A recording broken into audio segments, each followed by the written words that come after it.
என்னது 1 million ChatGPT users வந்து suicide related conversations வச்சுக்கிறாங்களா? எஸ். ஸோ OpenAI ஒரு ஸ்டாட்டிஸ்டிக்கல் ரிப்போர்ட் வந்து ரிவீல் பண்ணியிருக்கு.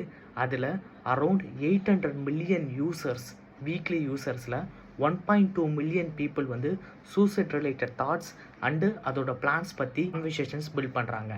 தென் அரௌண்ட் 6 lakh பீப்புள் வந்து அவங்களோட மென்டல் அண்டு சைக்கோ யூஸ் அதோட பிஹேவியர் பற்றி கான்வர்சேஷன்ஸ் வச்சுக்கிறாங்களா. ஸோ இதோட பேக்ரவுண்ட் இன்சிடென்ட் என்ன? ரீசெண்டாக கலிஃபோர்னியாவில் சேர்ந்த ஒரு டீனேஜர் ஆடம் ரெய்னிங்கிற சூசைட்டில் இறந்துட்டாங்க. அவங்களோட பேரண்ட்ஸ் வந்து கிளைம் பண்ணுறது ChatGPT தான் இந்த ஸ்பெசிஃபிக் அட்வைஸ் கொடுத்த மாதிரியும், அதனால தான் என் பையனோட லைஃப் இங்கேயே முடிஞ்ச மாதிரி அவங்க சொல்கிறாங்க.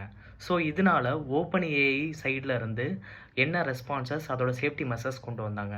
ஃபஸ்ட்டு வந்து அவங்களுக்கு உண்டான பேரண்டல் கண்ட்ரோல்ஸ் ஃபார் டீனேஜர்ஸ் கொண்டு வந்தாங்க. தென் ஹேட்லைன் லிங்க்ஸ் ஆட் பண்ணுற மாதிரி கொண்டு வந்தாங்க. தென் ஏதாவது சென்சிட்டிவான இன்ஃபர்மேஷன் நம்ம ஏதாவது ஷேர் பண்ணுறோம்னா அதுக்கு வந்து ஒரு சேஃபரான AI டூல்ஸில் வந்து ரீடைரக்ட் பண்ணுற மாதிரி அவங்க ஒன்று கொண்டு வந்திருக்காங்க. தென் 4th ஒன் வந்து லைக் இன்ஸ்டாகிராம் மாதிரி லாங் செஷன்ஸ் நம்ம யூஸ் பண்ணோம்னா அதுக்கு ஒரு பிரேக்ஸ் எடுத்துக்கிற மாதிரி அவங்க ஒன்று கொண்டு வந்திருக்காங்க. Then finally around 170 mental health collaborations பண்ணிகிட்டு இருக்காங்க கரண்ட்லி. ஸோ லெட்ஸ் see இனிமேல் எப்படி ChatGPT இன்னும் ஃபியூச்சர்ஸ் எப்படி இருக்குன்னு பார்க்கலாம்.